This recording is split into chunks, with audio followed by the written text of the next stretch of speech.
আজ আমি তোমাদের সাথে লালন ফকির নামে খ্যাত লালন শাহর জীবনী শেয়ার করব। আমি জীবনীটা নিয়েছি উইকিপিডিয়া থেকে। আসসালামু আলাইকুম রহমতুল্লাহ বরকাতুহ। আশা করছি যে যেখানে আছো আল্লাহ পাকের অশেষ রহমতের বরকতে অনেক ভালো আছো। আগাম রমজান মোবারক সবার জন্য।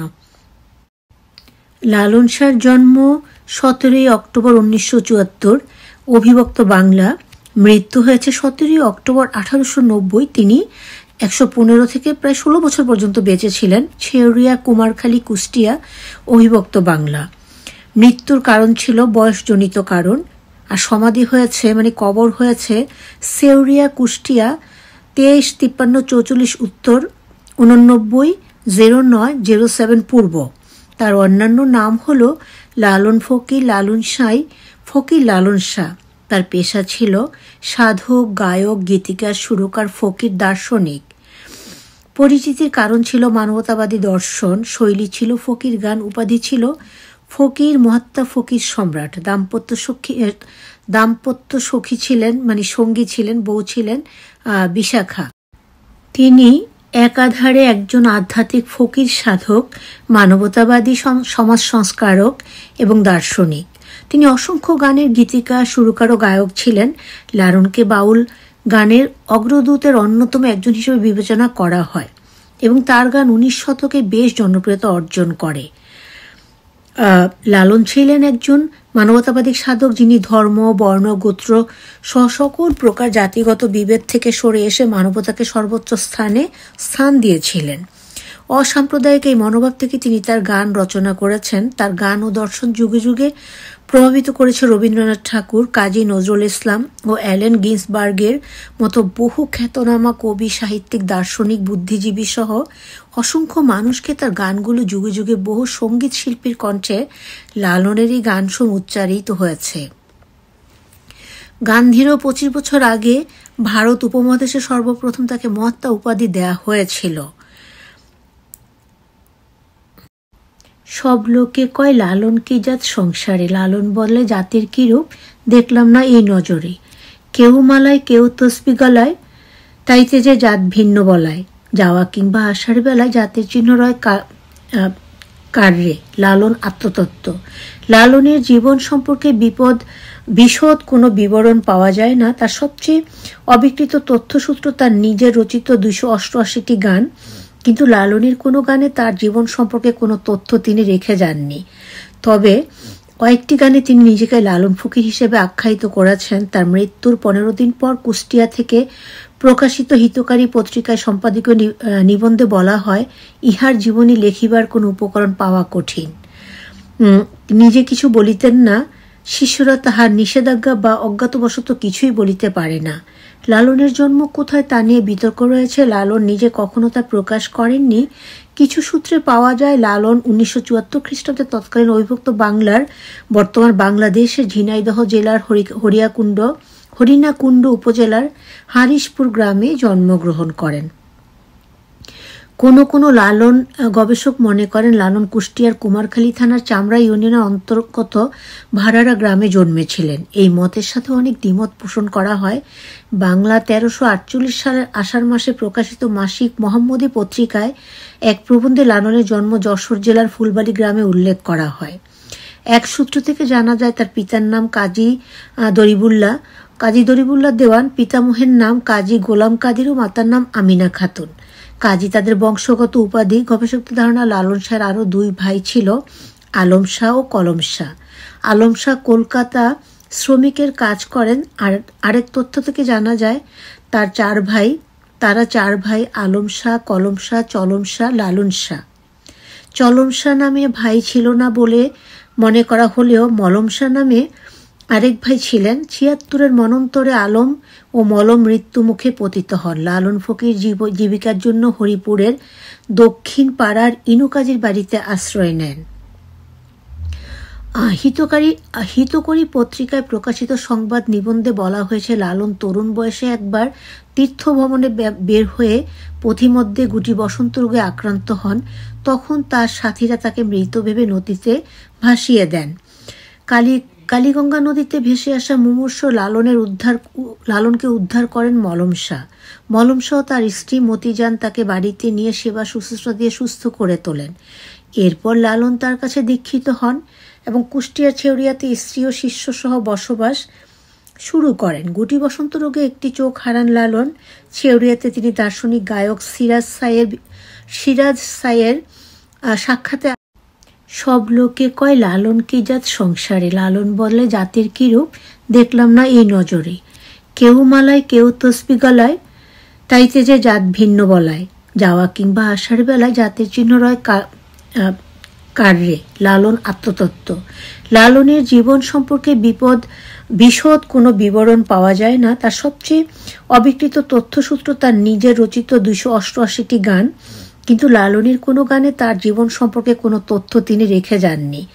তবে কয়েকটি গানে তিনি নিজেকে লালন ফকির হিসেবে আখ্যায়িত করেছেন। তার মৃত্যুর 15 দিন পর কুষ্টিয়া থেকে প্রকাশিত হিতকারী পত্রিকায় সম্পাদকীয় নিবন্ধে বলা হয়, ইহার জীবনী লেখিবার কোনো উপকরণ পাওয়া কঠিন। নিজে কিছু বলিতেন না, শিষ্যরা তাহার নিষেধাজ্ঞা বা অজ্ঞাতবশত কিছুই বলিতে পারে না। লালনের জন্ম কোথায় তা নিয়ে বিতর্ক রয়েছে। লালন নিজে কখনো তা প্রকাশ করেননি। কিছু সূত্রে পাওয়া যায় লালন 1974 খ্রিস্টাব্দে তৎকালীন অবিভক্ত বাংলার, বর্তমান বাংলাদেশের ঝিনাইদহ জেলার হরিণাকুণ্ড উপজেলার হারিশপুর গ্রামে জন্মগ্রহণ করেন।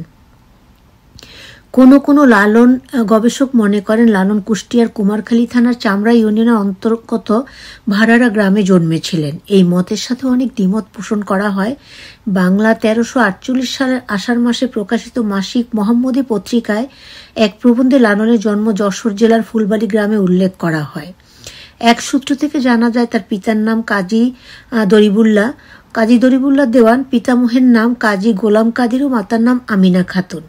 কাজী তাদের বংশগত উপাধি। গবেষকদের ধারণা লালন শাহর আরও 2 ভাই ছিল, আলম শাহ ও কলম শাহ। আলম শাহ কলকাতা শ্রমিকের কাজ করেন। আরেক তথ্য থেকে জানা যায় তারা 4 ভাই আলম শাহ, কলম শাহ, চলম শাহ, লালন শাহ। চলম শাহ নামে ভাই ছিল না বলে মনে করা হলেও মলম শাহ নামে আরেক ভাই ছিলেন। 76-এর মনন্তরে আলম ও মলম মৃত্যুমুখে পতিত হন। লালন ফকির জীবিকার জন্য হরিপুরের দক্ষিণ পাড়ার ইনুকাজীর বাড়িতে আশ্রয় নেন। হিতকরী পত্রিকায় প্রকাশিত সংবাদ নিবন্ধে বলা হয়েছে, লালন তরুণ বয়সে একবার তীর্থ ভ্রমণে বের হয়ে পথিমধ্যে গুটি বসন্ত রোগে আক্রান্ত হন। তখন তার সাথীরা তাকে মৃত ভেবে নদীতে ভাসিয়ে দেন। কালীগঙ্গা নদীতে ভেসে আসা মুমূর্ষ লালনকে উদ্ধার করেন মলম শাহ। মলম শাহ তার স্ত্রী মতিজান তাকে বাড়িতে নিয়ে সেবা শুশ্রূষা দিয়ে সুস্থ করে তোলেন। এরপর লালন তার কাছে দীক্ষিত হন এবং কুষ্টিয়ার ছেউরিয়াতে স্ত্রী ও শিষ্য সহ বসবাস শুরু করেন। গুটি বসন্ত রোগে একটি চোখ হারান লালন। ছেউরিয়াতে তিনি দার্শনিক গায়ক সিরাজ সাইয়ের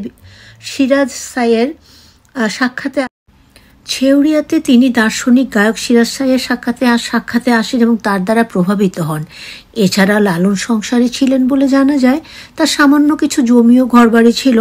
লালন অশ্বারোহণে দক্ষ ছিলেন এবং বৃদ্ধ বয়সে অশ্বারোহণের মাধ্যমে বিভিন্ন স্থানে যেতেন। ধর্মবিশ্বাসের ক্ষেত্রে যে তার একটা ছিল, জাত গেল বলে একিয়া জবে কারখানা, জাত গেল বলে। লালনের ধর্মবিশ্বাস নিয়ে গবেষকদের মাঝে যথেষ্ট মতভেদ রয়েছে, যা তার জীবদ্দশাও বিদ্যমান ছিল। তার মৃত্যুর পর প্রকাশিত প্রবাসী পত্রিকায় মহাত্মা লালন নিবন্ধে প্রথম লালন জীবনী রচয়িতা বসন্ত কুমার পাল বলেছেন, সাইজি হিন্দু কি মুসলমান এ কথা আমি অস্থির বলতে অক্ষম। বিভিন্ন সূত্র থেকে জানা যায় লালনের জীবদ্দশা তাকে কোনো ধর্মীয় রীতিনীতি পালন করতে দেখা যায়নি। লালনের কোনো প্রাতিষ্ঠানিক শিক্ষা ছিল না।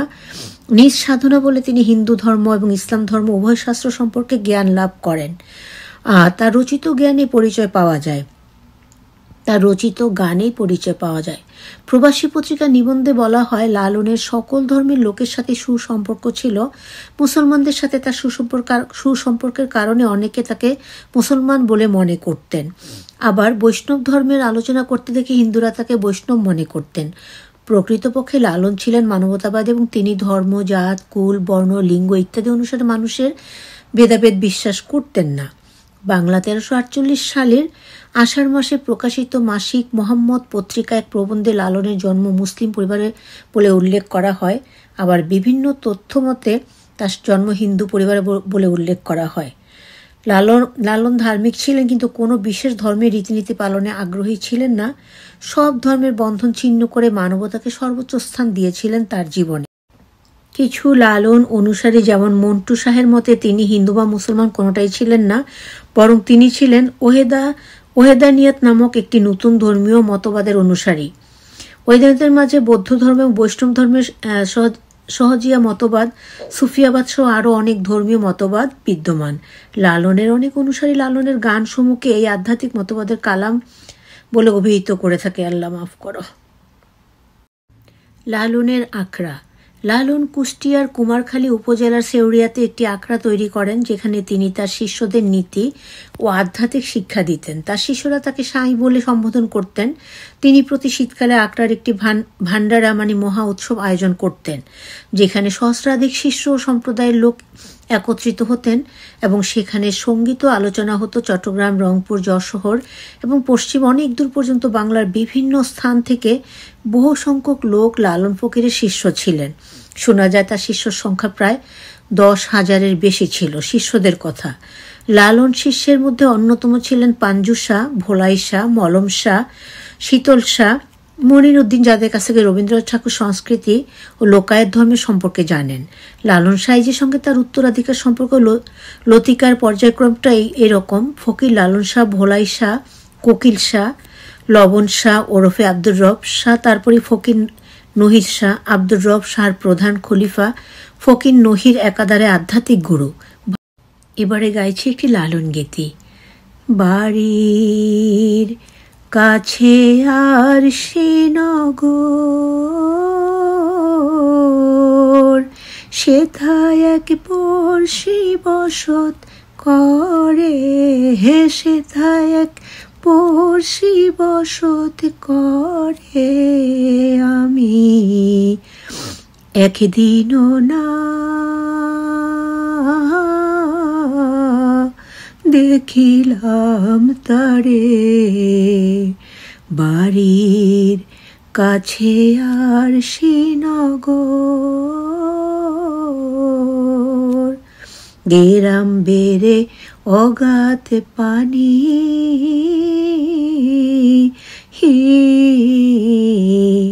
নাই কিনারা নাই তরণী পারে, বাঞ্ছা করি দেখব তারে, বাঞ্ছা করি দেখব তারে, কেমনে সেথায় যাই রে, হে আমি কেমনে সেথায় যাই রে, আমি একদিনও না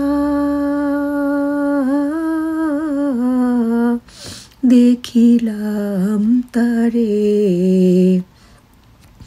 কি বলবো পড়শির কথা,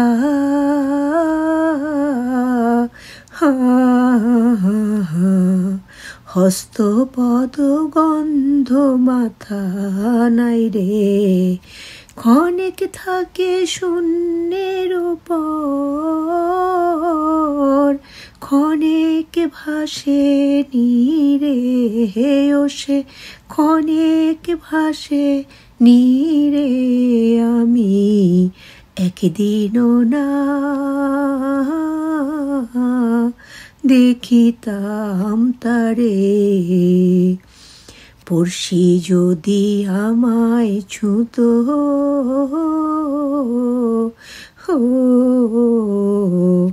জমজাত না সকল যেত দূরে, সে আর লালন এক সাথে রয়, সে আর লালন এক সাথে রয়, তবু লক্ষ যোজন দূরে, তবু লক্ষ যোজন দূরে, আমি একদিনও না